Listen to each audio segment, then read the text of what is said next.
প্রিয় দর্শক সবাইকে স্বাগত জানাচ্ছি এনটিভির নিয়মিত আয়োজন স্বাস্থ্য প্রতিদিন অনুষ্ঠানে। সঙ্গে আছি আমি ডাক্তার মোনা তাহসিন। আজ আমরা কথা বলবো কিডনি রোগ ও খাদ্যাভ্যাস নিয়ে। এই গুরুত্বপূর্ণ বিষয়টি নিয়ে আলোচনা করবার জন্য আমাদের সঙ্গে আছেন একজন বিশেষজ্ঞ চিকিৎসক। চলুন অনুষ্ঠানের শুরুতে পরিচিত হয়ে নেই আমাদের আজকের অতিথির সাথে। ডাক্তার এম এ সামাদ 1958 সালের জুন মাসে টাঙ্গাইল জেলায় জন্মগ্রহণ করেন। 1982 সালে ময়মনসিংহ মেডিকেল কলেজ থেকে MBBS ডিগ্রি অর্জন করেন। এরপর তিনি চিকিৎসা বিজ্ঞানে উচ্চতর MD FCPS ডিগ্রি লাভ করেন। বর্তমানে তিনি আনোয়ার খান মডার্ন মেডিকেল কলেজ হাসপাতালে কিডনি বিভাগের বিভাগীয় প্রধান হিসেবে কর্মরত। স্যার, আপনাকে অনেক অনেক শুভেচ্ছা এবং স্বাগত আমাদের আজকের অনুষ্ঠানে। ধন্যবাদ আপনাকে আমাকে কিছু বলার সুযোগ করে দেওয়ার জন্য। স্যার, কিডনি রোগ এবং তার খাদ্যাভ্যাস, অর্থাৎ কিডনি রোগের সাথে আমাদের দৈনন্দিন জীবনে খাদ্যাভ্যাস কিভাবে জড়িয়ে আছে, তো জানাবেন যে এটি বলতে আসলে আপনি কি বোঝাতে চাইছেন, যে খাদ্যাভ্যাসের সাথে এর সম্পর্কটা কি রকম একটু জেনে নেব। আমাদের যে জীবনের যতটা প্রয়োজন, আমরা কিন্তু জন্মের পরেই আমাদের প্রথম দরকার বেঁচে থাকার জন্য খাদ্য। একদম। খাদ্যের পরে আমাদের আশ্রয়, তারপরে হলো বস্ত্র, তারপরে আমাদের শিক্ষা, চিকিৎসা সবকিছু পরে। কাজেই খাদ্যটা আমাদের জীবনকে পরিচালনা করার জন্য একদিকে যেমন আমাদের যে শক্তি আমাদের কাজ করার জন্য, সেটার জন্য যেমন খাদ্যের দরকার, দ্বিতীয়ত আমাদের যে গঠন আছে শারীরিক, প্রত্যেকটা গঠনের জন্য আমাদের খাদ্যের দরকার। এবং এই খাদ্যের সাথে আমাদের অনেক রোগেরই সম্পর্ক আছে। তো আজকে যেহেতু আমরা কিডনি নিয়ে কথা বলছি, আমরা সেই জন্য খাদ্যের সাথে কিডনির কি সম্পর্ক, খাদ্য আমাদের কিডনি রোগ তৈরি করতে কীভাবে এগিয়ে আসে, ক্ষতি করে আমাদের, আবার খাদ্যের কারণে আমরা কিডনিকে কিভাবে রক্ষা করতে পারি, আবার যাদের অলরেডি কিডনি রোগ হয়ে গেছে তাদের খাদ্যের ক্ষেত্রে আমরা কোনগুলো আমরা খাবার খাবো, কোনগুলো খাবো না, সেগুলো সবকিছু নিয়ে আলোচনা করব। আমরা কথাগুলো বলবো। প্রথমেই যদি একটু জানান যে একজন সুস্থ মানুষ যার কোনো ধরনের কিডনি রোগ সমস্যা নেই বা অন্য কোনো ধরনের কোমরবিডিটিস নেই, তারা অনেক সময় জানতে চান যে কি খেলে কিডনি ভালো থাকবে, কিডনিতে পাথর হবে না, তো এই সম্পর্কে যদি একটু বলতেন। কতগুলো খাদ্যের অভ্যাস আছে যেগুলো আমাদের কিডনি এবং সেই সাথে হার্ট, ব্রেন, অন্যান্য অঙ্গ যেগুলো সেগুলোকে রক্ষা করতে পারে। এগুলো হলো আমাদের একটা জেনারেল প্রিন্সিপল। তো আমাদের যখন আমরা খাদ্যের কথা বলি, তখন কিন্তু আমাদের চিন্তা করতে হবে যে খাদ্যটা যেন সুষম হয় এবং সেটা পরিমিত হয়। সুষম বলতে আমরা বোঝাই যে খাবারের মধ্যে যে উপাদানগুলো আছে, যেটা কার্বোহাইড্রেট যেখান থেকে আমরা এনার্জি পাই, যেটা প্রোটিন আমাদের গঠনে যেটা হেল্প করে, যেটা ফ্যাট সেটাও আমাদের বিভিন্ন ধরনের শক্তি যোগায়, এবং সেই সাথে শাক সবজি ফলমূল এগুলো প্রত্যেকটাই আমাদের খাবারে থাকতে হবে এবং সেটা পরিমিত থাকতে হবে, যাতে করে আমাদের হাইটের জন্য, উচ্চতার জন্য যতটুকু ওজন থাকা দরকার ঠিক ততটুকুই যেন ওজন থাকে, ওজন যেন বেশি না হয়, কমও যেন না হয়। তো যে খাবারগুলো আমাদের স্বাস্থ্যের জন্য অবশ্যই প্রয়োজন সেগুলো হলো, আমরা তো ভাত মাছ এগুলো তো সবসময় খাচ্ছি, কিন্তু যেগুলোর দিকে আমরা খেয়াল করি না, আমরা দেখি, সেটা হলো শাক সবজি এবং ফলমূল। এগুলো যেটা প্রতিদিন আমাদের খাবারের মধ্যে থাকা উচিত, কারণ এই শাক সবজি এবং এই ফলমূলের মধ্যে অসংখ্য ধরনের ভিটামিনস থাকে এবং সেই সাথে মিনারেলস আমরা যেগুলোকে বলি, সোডিয়াম, পটাশিয়াম থেকে শুরু করে ম্যাগনেসিয়াম, ম্যাঙ্গানিজ, যত রকমের উপাদানগুলো আছে সেগুলো কিন্তু এই শাকসবজি এবং এই ফলমূলের মধ্যে থাকে। আবার পাশাপাশি দেখবেন যে একই ফলে কিন্তু সব ধরনের উপাদান থাকে না। কোনোটায় দেখা যায় আয়রন বেশি, কোনোটায় দেখা যায় ভিটামিন A, C বেশি, আবার কোনোটায় দেখা যায় ভিটামিন B কমপ্লেক্স বেশি, এবং শাকসবজির ক্ষেত্রে ঠিক তেমনই। সেজন্য বলা হয় যে যখনই আপনারা শাকসবজি ফলমূল খাবেন, 5 রঙের বা 5 রকমের মিলিয়ে খাবেন, কারণ সব মিলিয়ে যদি খাওয়া হয় তাহলে আমাদের দেহের জন্য যত ধরনের উপাদান প্রয়োজন সবগুলোই কিন্তু আমরা পেয়ে যাই। তো ওয়ার্ল্ড হেলথের আমি একটা রিপোর্টে দেখেছি যে শুধু প্রতি বছর শাকসবজি এবং ফলমূল না খাওয়ার জন্য 48 লক্ষ লোকের মৃত্যুবরণ করে। কারণ এই যে উপাদানগুলো আছে এগুলো যদি ঘাটতি থাকে তাহলে কিন্তু আমাদের অনেকগুলো এগুলো ঘাটতির জন্য রোগ হয়। কাজেই আমাদের কিডনিকে যদি আমরা হেলদি রাখতে চাই তাহলে কি করতে হবে, আমাদের স্বাভাবিক যে খাবার যে খাচ্ছি তার মধ্যে শাক সবজি ফলমূল প্রতিদিনের আইটেমে থাকতে হবে। কিন্তু এখানে আমি একটা মজার কথা বলতে চাই, আমাদের যে রুগীগুলো আসে তাদেরকে যখন তারা ধরেন স্টেজ 3, 4, 5-এ চলে আসে, ওদের ক্ষেত্রে কিন্তু আমরা কতগুলো জিনিস রেস্ট্রিক্ট করি। আচ্ছা, কেন করি? যে প্রোটিন বেশি খেলে তাদের কিডনিটা ক্ষয় দ্রুত হয়, সেজন্য যেটুকু না হলেই নয় আমরা ততটুকু লিমিট করে দেই। দ্বিতীয়ত, অনেক ফলমূল এবং শাকসবজিতে পটাশিয়াম বেশি থাকে। আচ্ছা, আবার যখন কিডনি 3 নম্বর 4 নম্বর স্টেজে যখন চলে যায় তখন তো পটাশিয়াম বেশি বের করতে পারে না, শরীরে জমে যায়। ওদের বলি যে আপনারা এই উপাদানে তো পটাশিয়াম বেশি, এগুলো কম করে খাবেন অথবা খাবেন না, অথবা পটাশিয়াম ফ্রি করে খাবেন। কিন্তু রুগীর অ্যাটেন্ডেন্সরা যখন আসে তারা বলে, স্যার আমাদের বাড়িতে কিন্তু সবাই আমরা এই যে শাকসবজি এগুলো খাওয়া বন্ধ করে দিচ্ছি এই খাবারগুলো, এবং সেই সাথে আমরা শাকসবজি সিদ্ধ করে পানি ফেলে দেখাই। যে কেন? যে আমরা এখন থেকে সাবধান হয়ে গেছি যাচ্ছি যে যাতে করে আমাদের কিডনি নষ্ট না হয়। কিন্তু আমি যে মেসেজটা দিতে চাচ্ছি সেটা হলো যে যাদের কিডনি নষ্ট হয়ে যায় তাদের জন্য যে খাবার তালিকা সেটা কিন্তু সুস্থ মানুষের জন্য না। একদম। এবং তারা যদি ওই খাবারগুলো না খায় তাহলে আমাদের সুস্থ মানুষের জন্য কি দরকার? আমাদের যতগুলো উপাদান যেটা বললাম, সোডিয়াম পটাশিয়াম থেকে শুরু করে ম্যাগনেসিয়াম, সবই আমাদের এগুলো দরকার আছে। তো এগুলো শাকসবজি তারা যদি কমিয়ে দেয় তাহলে এগুলোর অভাবে তাদের অনেকগুলো রোগ হবে, বরঞ্চ কিডনি হার্ট ব্রেন এবং মাসলের যে আছে এগুলোর বরঞ্চ আরও ক্ষতি হবে। কাজেই যারা সুস্থ মানুষ আছেন তারা শাক সবজি ফলমূলের ব্যাপারে কোনো দ্বিধা করবেন না। আপনার প্রতিদিনের খাবারে এই আইটেমগুলো থাকতেই হবে। আচ্ছা, কার্বোহাইড্রেটের ব্যাপারে বলবো যে আমরা ভাত রুটি আমরা যাই খাই সেগুলো যদি গোটা শস্য, যেটাকে হুলমিল বলা হয়, অর্থাৎ এগুলিকে রিফাইন করে না খেয়ে একদম গোটা শস্য, যাতে লাল চালের ভাত, লাল আটা রুটি এগুলো যদি খাই, এগুলো কিন্তু আমাদের জন্য সবচেয়ে ভালো। এগুলোতে প্রচুর পরিমাণে ফাইবার এবং ভিটামিন থাকে, সাপ্লিমেন্ট হয়। মাছ মাংস যখন খাবো, মাছের তেল আমাদের জন্য ভালো, কিন্তু গরু খাসি যেগুলো রেড মিট আছে ওগুলোর সাথে যে চর্বি। তেল থাকে, চর্বি থাকে, প্রচুর কোলেস্ট্রল থাকে, স্যাচুরেটেড ফ্যাট থাকে, ওগুলো আমরা খাবো না। মাছের মগজটার মধ্যে কিন্তু স্যাচুরেটেড ফ্যাট থাকে, কিন্তু অন্যান্য যে ইভেন ইলিশ মাছ, পাঙ্গাস মাছ, এগুলোতে প্রচুর ফ্যাট থাকে, এই ফ্যাটে কোনো ক্ষতি করে না। কিন্তু মগজটাকে এড়িয়ে চলা মানে বেশি না খাওয়া ভালো আর কি, খাবে পরিমিতভাবে তারা খাবে। আর যেগুলো ভেজিটেবল অয়েল যেগুলো আছে সব ভেজিটেবল অয়েল তারা খেতে পারবে, এগুলোতে কোনো অসুবিধা নেই। তো আমরা দেখলাম কি তাহলে খাবার মধ্যে লবণ, এক্সট্রা সল্টের সাথে দেখা যায় যে আমাদের হাই প্রেশারের সম্পর্ক আছে। হাই প্রেশারের সাথে কিডনি রোগের সম্পর্ক, হার্ট ডিজিজের সম্পর্ক।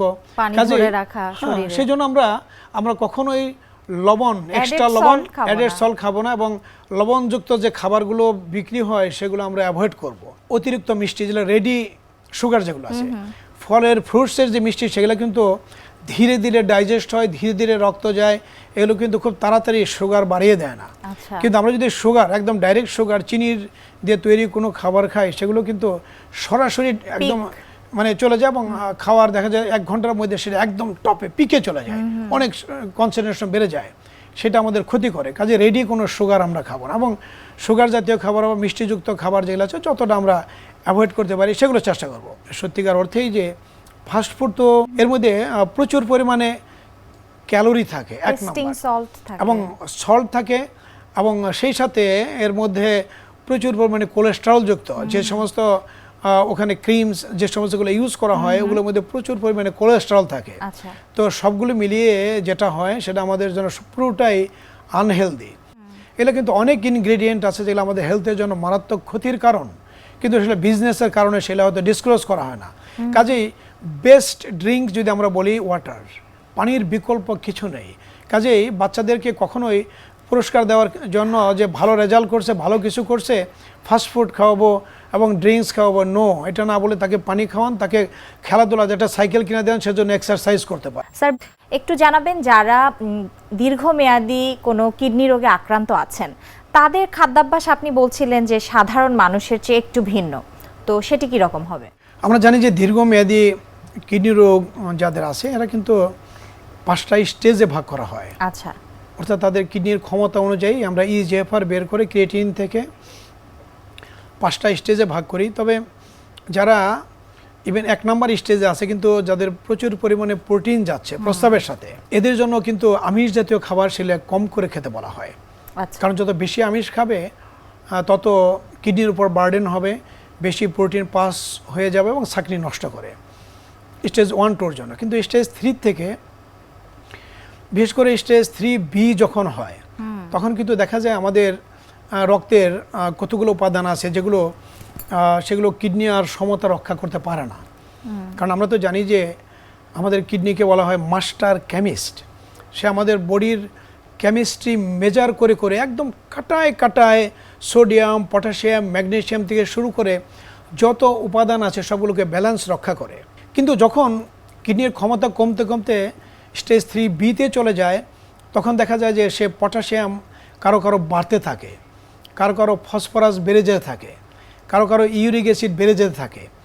আবার দেখা গেছে যে আমরা যতই আমরা ওই প্রোটিন একটু বেশি করে খাওয়াই বা প্রোটিন যদি বেশি খায় তাহলে এই প্রোটিন যখন কিডনির ছাকনিতে যায় তখন সেই ছাকনিকে আরও ড্যামেজ করে। তো সেই জন্য যখন স্টেজ 3B থেকে অনওয়ার্ড আমরা যেতে থাকি তখন কিন্তু আমরা কতগুলো তার রক্ত পরীক্ষা করে দেখে থেকে কোন উপাদান বেশি আছে কোনটা কমে গেছে সেই অনুযায়ী আমরা খাবার তালিকা করে দেই। অর্থাৎ যে খাবারে বেশি পটাশিয়াম সেগুলোকে আমরা কমিয়ে দেই, যে খাবারে ফসফরাস বেশি সেগুলোকে আমরা লিমিট করে দেই, বা যেগুলোতে ইউরিক অ্যাসিড বেশি আছে সেগুলো আমরা কমিয়ে দেই। এখানে প্রোটিনের ক্ষেত্রে একটা মেজারমেন্ট আছে যে তার লেভেল অনুযায়ী সেই মেজারমেন্ট অনুযায়ী আমরা লিখিয়ে দিয়ে দিই যে তার বডি ওয়েট অনুযায়ী কতটুকু খাবে।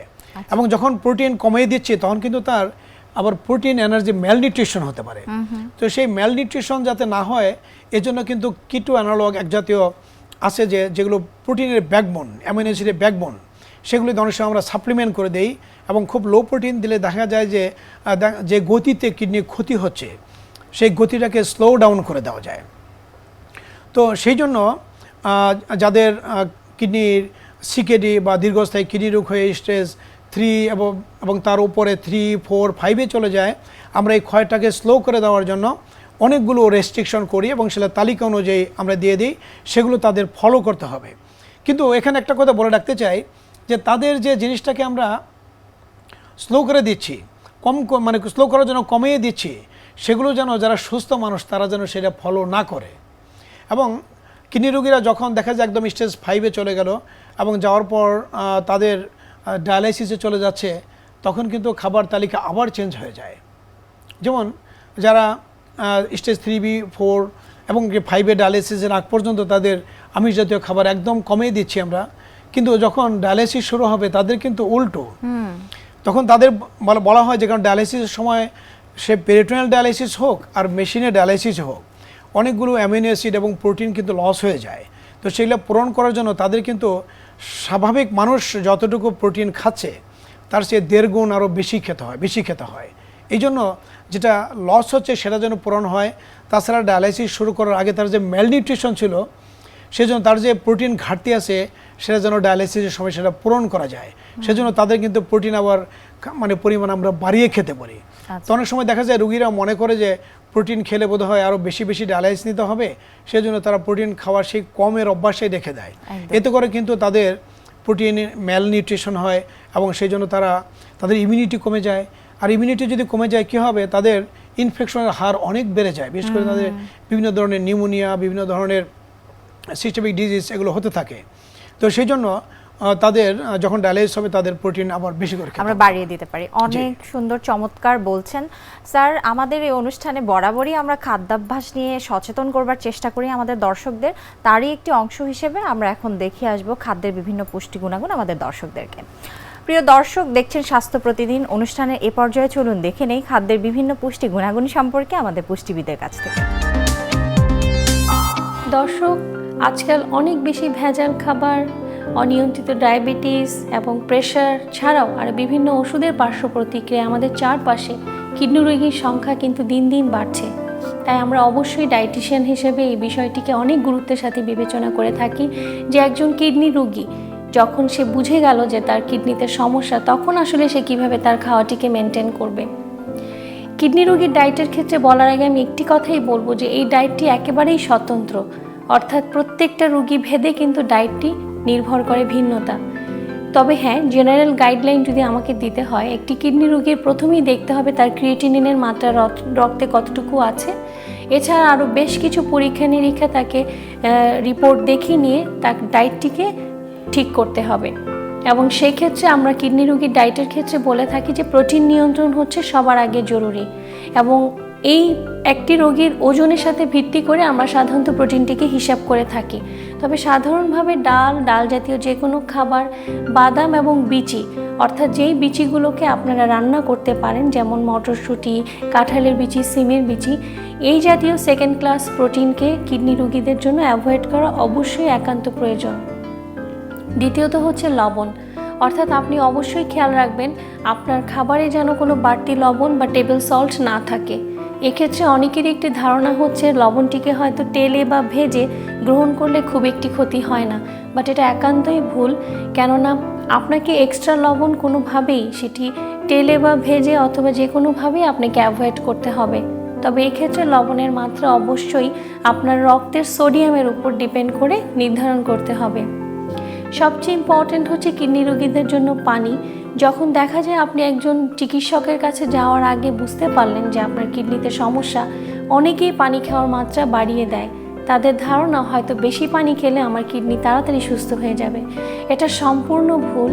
কেননা অসুস্থ কিডনিকে আপনি যত বেশি পানি খাবেন তত তার ফাংশন বেশি করতে হবে এবং সে আরও বেশি দুর্বল হয়ে পড়বে।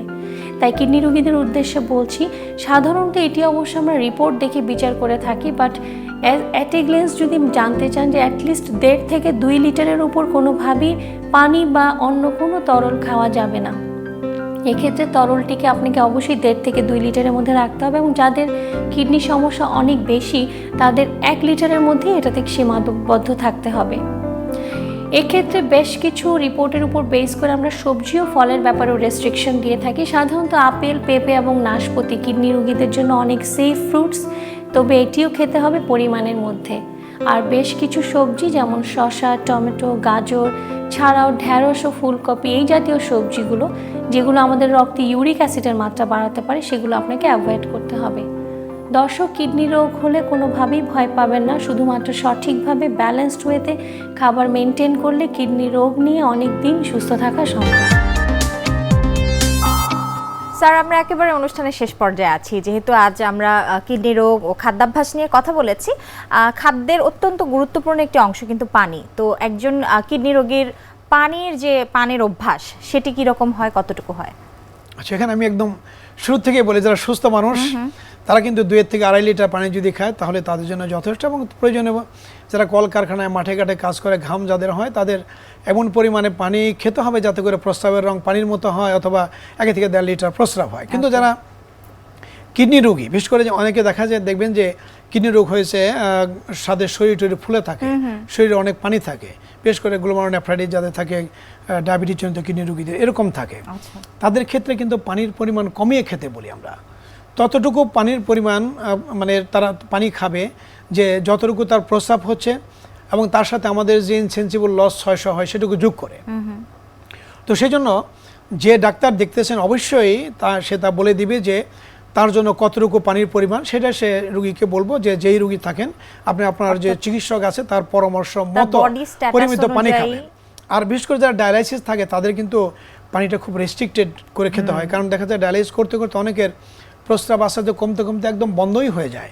তারা যদি বেশি পানি খায় শরীরে কিন্তু পুরোটাই জমে থাকবে, এবং এই জন্য তাদের শ্বাসকষ্ট হতে পারে। সেজন্য তাদের পানির পরিমাণটা একদম লিমিট করে, অর্থাৎ এক্ষেত্রে চিকিৎসক নির্ধারণ করে দিবেন যে একজন কিডনি রোগী তার অবস্থা অনুযায়ী কতটুকু পানি পান করবেন। স্যার, আজকে আমরা অনেক গুরুত্বপূর্ণ একটি বিষয় নিয়ে আলোচনা করেছি, এবং আপনি চমৎকারভাবে আমাদের দর্শকদের খাদ্যাভ্যাস সম্পর্কে বেশ কিছু উপদেশ দিয়েছেন, আমাদের অনুষ্ঠানে এসেছেন, এই জন্য আপনাকে অসংখ্য ধন্যবাদ। ধন্যবাদ আপনাকেও। সুপ্রিয় দর্শক, এতক্ষণ দেখছিলেন স্বাস্থ্য প্রতিদিন। কথা হচ্ছিল কিডনি রোগ ও খাদ্যাভ্যাস নিয়ে।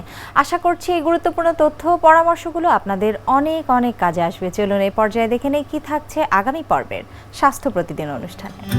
প্রত্যেকের জীবনে শ্বাসকষ্ট কোনো না কোনো সময় হয়ে থাকে। নিশ্চয়ই স্যার। এটা রোগের জন্য হতে পারে, অনেক সময় টেনশন অ্যাংজাইটির জন্য হতে পারে। তো বাংলাদেশে প্রায় 1 কোটি লোক অর্গানিক কারণে শ্বাসকষ্টে ভুগছে। তার মধ্যে অ্যাজমা একটা, বা বাংলা যাকে হাঁপানি বলি, ফুসফুসের হাঁপানি। আপনি বলেন ফুসফুসের হাঁপানি আবার কেমন? কিডনি ফেলিওরও কিন্তু রেনাল অ্যাজমা আমরা বলি, হার্ট ফেলিওর আমরা বলি কার্ডিয়াক অ্যাজমা। তো ব্রঙ্কিয়াল অ্যাজমা বা ফুসফুসের হাঁপানি, তো এখন এছাড়া আছে সিওপিডি বা ক্রনিক অবস্ট্রাকটিভ পালমোনারি ডিজিজ, যাকে আমরা ক্রনিক ব্রঙ্কাইটিস উইথ এমফাইসিমা বলতাম, এবং ইন্টারস্টিশিয়াল লাং ডিজিজ। এছাড়া হার্ট ফেলিওর হলে শ্বাসকষ্ট হয়। অর্থাৎ সব ধরনের বক্ষব্যাধির একটা সিমটম হচ্ছে শ্বাসকষ্ট।